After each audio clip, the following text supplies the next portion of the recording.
Hey guys what's up. तो आज की इस वीडियो में हम बात करने वाले हैं आईसीएसई फिजिक्स क्लास 10 के first chapter that is force के बारे में।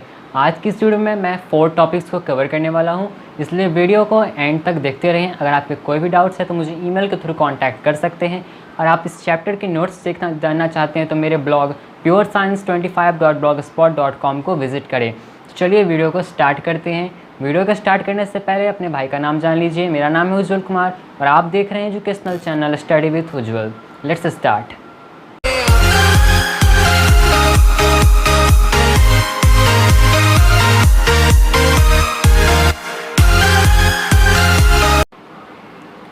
सो गाइस, सबसे पहले आज हम बात करने वाले हैं फोर्स के बारे में। आज जो हमारे 4 टॉपिक्स हैं वो है फोर्स के बारे में, कुछ आपको शॉर्ट एक्सप्लेनेशन दूंगा।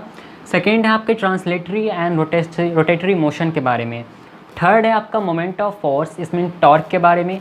और फोर्थ पॉइंट है वो आपका इक्विलिब्रियम के बारे में। तो फर्स्ट ऑफ ऑल हम फोर्स के बारे में जानते हैं। तो आपके बुक में फोर्स के बारे में उतना पढ़ना नहीं है, इसलिए मैं आपको फोर्स के बारे में आपको शॉर्ट एक्सप्लेनेशन दूंगा। तो सबसे पहले फोर्स के डेफिनीशन की तरफ चलते हैं। तो बचपन में आप पढ़ते थे फोर्स का डेफिनीशन, पुश और पुल इज़ नोन एज फोर्स। वो आपके क्लास 6, 7, 8 तक चलते थे। बट अगर आप 10th में आ गए हैं तो आपको फोर्स के बारे में कुछ पॉइंट्स और ऐड करनी होंगे। तो चलिए मैं आपको फोर्स के बारे में डेफिनीशन बताता हूँ सबसे पहले। तो सबसे पहले फोर्स के बारे में आपको डेफिनीशन जानना है। तो फोर्स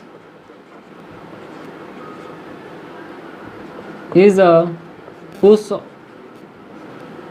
और pull which changes or tends to change the state of the body, direction of the body and shape and size। तो फोर्स वो होता है जो आपके बॉडी के स्टेट को चेंज कर सकता है, डायरेक्शन को चेंज कर सकता है और शेप और साइज को चेंज कर सकता है। जब आप किसी ऑब्जेक्ट पे फोर्स अप्लाइड करते हैं तो उसकी वजह से उसके डायरेक्शन में चेंज आता है, उसके स्टेट में चेंज आता है और उसके शेप और साइज में चेंजेस आता है। जैसे कि आपको एक एग्जांपल देते हैं। मान लीजिए ये एग्जांपल है, एक बॉल है। अगर ये स्पॉन्जी बॉल है, अगर इस पर आप अपना फोर्स, मस्कुलर फोर्स लगाते हैं तो ये दब जाता है, स्क्वीज हो जाता है। तो वो होता है आपका मस्कुलर फोर्स, इस पर अप्लाइड होता है। फोर्स के बहुत सारे टाइप्स होते हैं। ग्रेविटेशनल फोर्स होता है, उसके बाद मैग्नेटिक फोर्स भी होता है। बहुत सारे टाइप्स के फोर्स होते हैं। तो हमको टाइप्स के बारे में नहीं जानना है क्योंकि आपके बुक में इतना एक्सप्लेनेशन नहीं चाहिए। ये एक एलिमेंट्री स्टडी है फोर्स के बारे में, क्योंकि आपको एजुकेशनल पर्पज़ से फोर्स के बारे में जानना ज़रूरी है। तो अब हम बात करते हैं फोर्स के एसआई यूनिट के बारे में। एसआई यूनिट, इससे आप अच्छी तरह से जानते होंगे कि SI unit of force Newton होता है। न्यूटन, जो कि सर आइजैक न्यूटन के नाम पे दिया गया था। तो अब न्यूटन का जो होता है 1 newton is equals to 1 kg into 1 metre per second square. 1 newton is equals to होता है 1 kg into 1 metre per second square, जिसमें ये जो है आपका मास का है और ये आपका एक्सेलरेशन है। तो mass into acceleration is equals to force. ये भी आप लिख सकते हैं कि अगर आप मास को एक्सेलरेशन के साथ मल्टीप्लाई करते हैं तो आपको फोर्स मिलता है। ये होता है आपका SI unit 1 kg metre per second square. ये फोर्स का पूरा यूनिट है। इसको शॉर्ट फॉर्म में नाम दिया गया है न्यूटन का। तो अगर इसका एसआई यूनिट ही है तो कुछ ना कुछ इसका सीजीएस यूनिट भी होगा। तो इसका सीजीएस यूनिट आपका हो जाता है डाइन। नाम थोड़ा अजीब है पर सीजीएस यूनिट इसका डाइन होता है। अब देखिए मैं बताता हूँ इस डाइन का। 1 newton is equals to 10 to the power 5 dyne लिखा जाता है। अब आप में से बहुत लोग पूछेंगे ये 1 न्यूटन इज 10 पावर 5 डाइन कैसे होता है। तो ये देखिए यहाँ जो 1 kg है और यहाँ 1 मीटर पर सेकेंड स्क्वायर है, इसका चेंज करेंगे यूनिट तो 1000 ग्राम हो जाएगा into 100 centimetre per second square, that is equals to 10 to the power 5 dyne. ये होता है आपका पूरा फोर्स का एक्सप्लेनेशन। अब पूछा जाता है एग्जाम में कि फोर्स कौन सा क्वांटिटी है, बहुत सारे एग्जाम में पूछ देता है, तो आपको लिखना है कि force is a vector quantity. अब आप में से बहुत लोग पूछेंगे भैया फोर्स का यूनिट वेक्टर कैसे होता है, फोर्स वेक्टर क्वांटिटी कैसे है।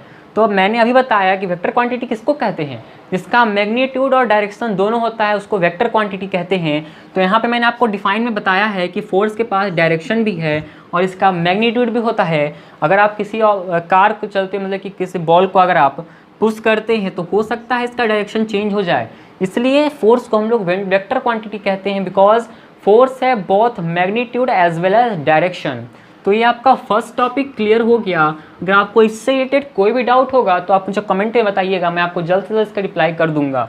तो चलिए अब हम चलते हैं सेकेंड टॉपिक की ओर। फ्रेंड्स हमारा सेकेंड टॉपिक है वो है ट्रांसलेटरी एंड रोटेटरी मोशन के बारे में। तो इसकी आपको बुक में एलिमेंट्री स्टडी पढ़ना है, ये आपके सिलेबस में नहीं है। सिलेबस में साफ साफ लिखा हुआ है कि elementary study of translatory and rotatory motion, इसलिए मैं आपको इसको शॉर्ट में बताने वाला हूँ, तो उसको ध्यान से समझिएगा, एग्जाम्पल के थ्रू मैं बता रहा हूँ। तो देखिए सबसे पहले बात करते हैं ट्रांसलेटरी मोशन के बारे में। इसको हम लोग लीनियर मोशन भी कहते हैं, लीनियर मोशन। तो इसका सबसे अच्छा एग्जांपल है, ये मान लीजिए फ्लोर है फर्स्ट, यहाँ पे एक बॉल रखा हुआ है, ड्राइंग पे मत जाइएगा, यहाँ पे एक बॉल रखा हुआ है। मान लीजिए आप इसको पुश करते हैं, कोई बच्चा है जो इसको पुश कर रहा है और ये जो है इसकी तरफ आगे बढ़ेगा, फोर्स पे ये लीनियर डायरेक्शन में आगे बढ़ेगा। तो when we apply force horizontally, इसको अगर हम डायरेक्ट फोर्स अगर अप्लाई करते हैं तो ये लीनियर डायरेक्शन में मतलब स्ट्रेट डायरेक्शन में ये आगे की तरफ बॉल बढ़ जाएगा। तो इस टाइप के मोशन को हम लोग कहते हैं लीनियर मोशन। मतलब वैसा फोर्स बॉडी पे अप्लाई किया जाए जिसकी वजह से डायरेक्शन जो है, डायरेक्शन में कोई डायरेक्शन चेंज नहीं हो, सिर्फ लीनियर पाथ में ये आगे की तरफ बढ़ जाए, वैसे मोशन को हम लोग कहते हैं ट्रांसलेटरी मोशन। इसका आपको कोई एग्जाम्पल अगर एग्जाम में पूछता है, सिर्फ एग्जाम्पल ही पूछ सकता है, डिफाइन नहीं पूछेगा बोर्ड में आपके, तो आपको एग्जाम्पल पूछेगा तो लिख दीजिएगा a ball lying on a floor and we apply a force linear then the ball moves forward. तो वैसे मोशन को हम लोग कहते हैं लीनियर मोशन। सेकेंड जो है वो है आपका रोटेटरी मोशन। नाम से ही पता चल रहा है कि इसमें डायरेक्शन होगा क्योंकि ये रोटेट करेगा। ये मान लीजिए एक व्हील है, ये पी पॉइंट पे पाइवोटेड है।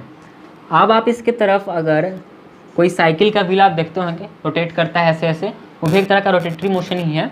तो यहाँ पे आप देखिए फोर्स अगर इसको अप्लाई करते हैं तो ये कभी ऐसा नहीं होगा कि वो हॉरिजॉन्टली भागेगा।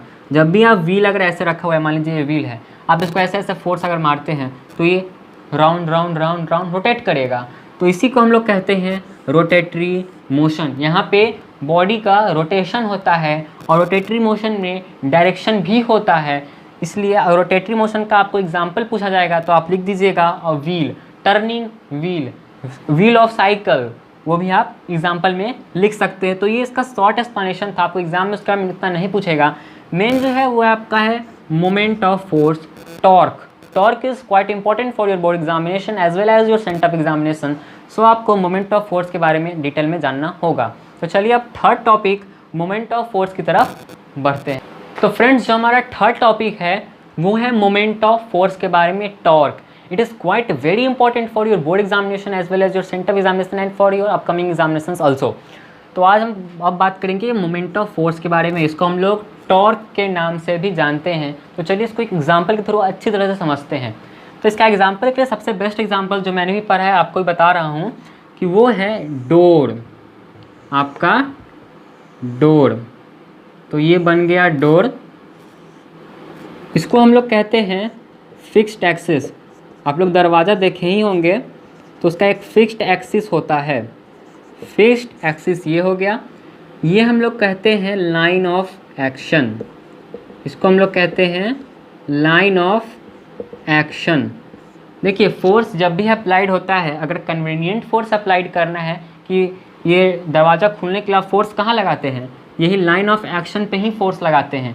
अगर आप इधर फोर्स लगाते हैं, ये है आपका moment of arm, moment of arm का अक्सर डेफिनेशन पूछता है एग्जाम्स में, तो आपको लिखना है the perpendicular distance between the fixed axis. ये आपका फिक्स्ड एक्सिस हो गया, ये आपका लाइन ऑफ एक्शन हो गया। तो इस दोनों के बीच का जो दूरी होता है इसी को हम लोग कहते हैं मोमेंट आर्म। मोमेंट आर्म यही है। तो देखिए, अगर आप कोई दरवाज़ा खोलने के लिए आपको फोर्स लगाना है तो फोर्स कहाँ लगाइएगा? तो अगर आप यहाँ फोर्स लगाते हैं तो आपको ज़्यादा फोर्स लगाना पड़ेगा, और अगर फिक्स्ड एक्सिस की तरफ ही फोर्स लगा दे तो आपको दरवाज़ा खुलेगा ही ना, खुलेगा ना बंद होगा। तो इसलिए आपको जब भी कन्वेनिएंट फोर्स, अगर आपको हल्के फोर्स में दरवाज़ा खोलना या बंद करना है तो आपको कहाँ पे लगाना होता है? लाइन ऑफ एक्शन पे। Exactly this is torque. आपके बुक में जो एग्जाम्पल दिया हुआ है वो थोड़ा आपके लिए भारी है, ये एक बहुत आसान एग्जाम्पल है आपको मोमेंट ऑफ फोर्स समझने के लिए। तो मोमेंट ऑफ फोर्स का डेफिनीशन भी यही होता है, टॉर्क का डेफिनीशन भी यही होता है कि the turning effect of force applied on the body. Turning effect of force मतलब खोलने या बंद करना। ये अगर दरवाज़ा है, आप यहाँ पे ऐसे नॉक खोलते हैं, तो यही होता है the turning effect of force applied on a body to turn the body about a fixed axis of rotation. Fixed axis पे रोटेट करने के लिए जो आप फोर्स अप्लाइड करते हैं बॉडी पे, उसी को हम लोग कहते हैं मोमेंट ऑफ फोर्स और टॉर्क। मोमेंट ऑफ फोर्स का एग्जांपल ये होता है, ये मोमेंट ऑफ फोर्स, तो ये हो गया आपका मोमेंट आर्म हो गया, ये लाइन ऑफ एक्शन हो गया। तो आपको ये एग्जांपल अच्छी तरह से समझना होगा। तो मोमेंट ऑफ फोर्स का आपका यूनिट बताता हूँ मैं। तो मोमेंट ऑफ फोर्स होता है फोर्स इनटू डिस्टेंस, मतलब न्यूटन इनटू मीटर। ये है आपका मोमेंट ऑफ फोर्स यानी टॉर्क का यूनिट, न्यूटन मीटर। अब बात आता है कि टॉर्क डिपेंड किस पे करता है? Factor affecting torque. टॉर्क को कौन कौन से फैक्टर अफेक्ट करते हैं? तो पहला आता है इसमें मैग्नीट्यूड ऑफ फोर्स।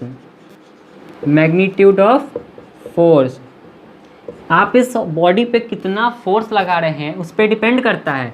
देखिए, जैसे कि अगर आप लाइन ऑफ एक्शन पे फोर्स लगाते हैं तो आपको लेस फोर्स लगता है। अगर आप इसके बीच में मोमेंट आर्म पे कहीं भी फोर्स लगाते हैं तो आपको ज़्यादा फोर्स लगाना पड़ता है।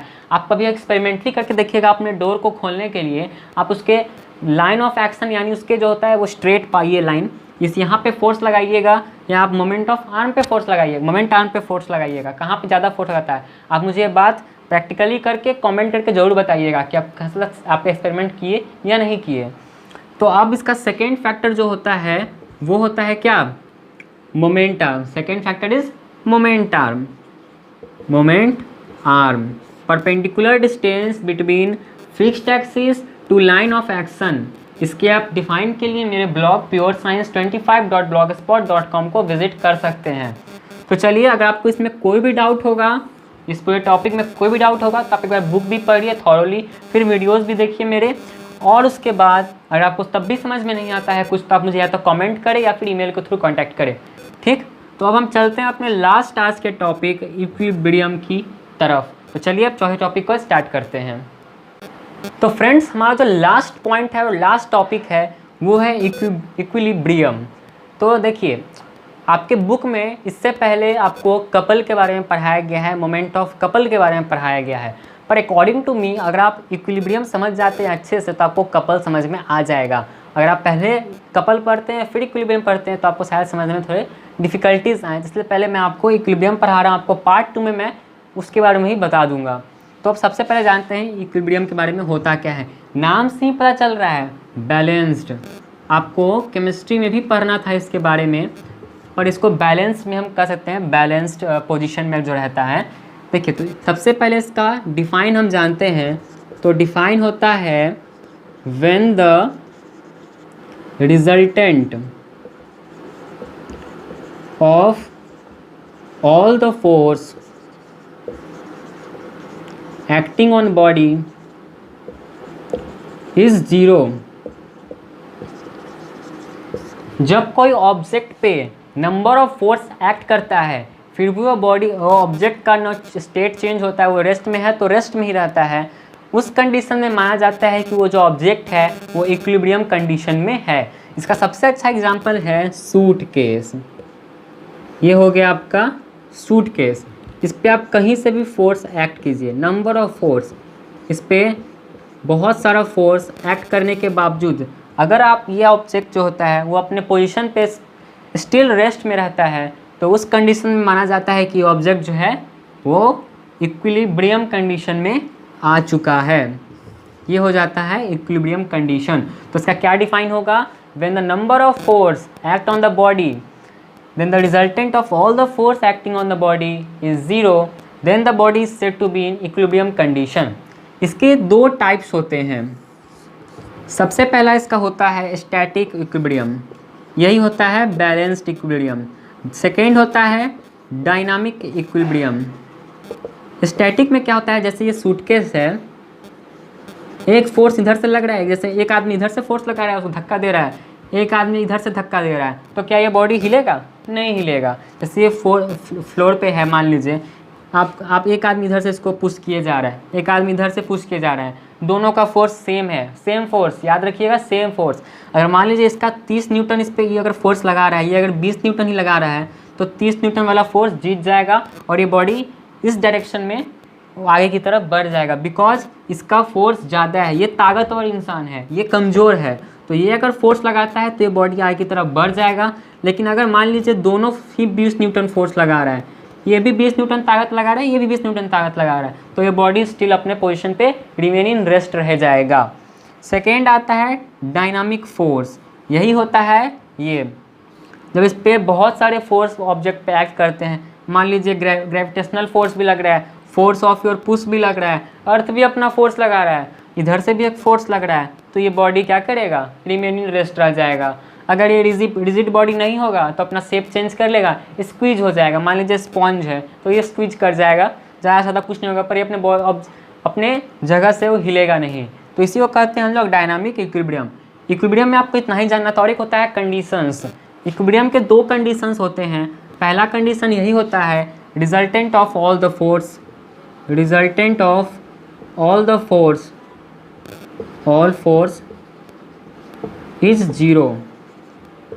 ठीक, resultant of all force zero होता है तो इक्विलिब्रियम का कंडीशन है। और सेकेंड जो होता है वो होता है sum of the anti clockwise moment of force. जैसे कि ये देखिए, एक फोर्स ऐसे लग रहा है, एक फोर्स ऐसे लग रहा है, ये होता है ये हो क्या एंटी क्लॉकवाइज और एक हो गया क्लॉकवाइज। तो इसी को हम लोग कहते हैं जब sum of anti clockwise moment of force and clockwise moment of force is zero, तो वो कहता है इक्विलिब्रियम का कंडीशन है। तो ये आज हमारे 4 टॉपिक्स कवर हो गए हैं। अगर आपको इस 4 टॉपिक्स में कोई भी डाउट है तो आप काइंडली मुझे कमेंट करें या फिर ईमेल के थ्रू कांटेक्ट करें, मैं आपको इसका रिप्लाई दे दूंगा। और जो बात है सेकेंड कि वो जो है कि आप इसको आपका नोट्स चाहिए, अगर इसका पूरा नोट्स मैंने अपने ब्लॉग पे डाल दिया है, purescience25.blogspot.com को आप विजिट करें। वहाँ पे आपको नोट्स अगर पूरा नहीं मिलता है और फिर भी कोई डाउट है तो मुझे कमेंट या ईमेल करें। तो चलिए इस वीडियो को यहीं पे समाप्त करते हैं। पार्ट 2 जो है वो अगले वीडियो में आपको दूंगा। अगले सेशन में जब भी मैं अगला वीडियो बनाऊंगा तो उसके पार्ट 2 आ जाएगा। तब तक के लिए प्लीज़ आप वीडियो को लाइक कर दीजिए, मेरे चैनल को सब्सक्राइब कर दीजिए, शेयर कीजिए ज़्यादा से ज़्यादा फ्रेंड्स में, बिकॉज लॉकडाउन के टाइम में बहुत बच्चों का पढ़ाई रुक रहा है और यहाँ पे 10th है, इसलिए आप इस वीडियो को ज़रूर देखें। आगे के आप कौन से चैप्टर चाहते हैं वो भी मुझे कमेंट करें। तो चलिए तब तक आप घर पे रहिए, stay home, stay safe, till then bye bye, take care and have a nice day.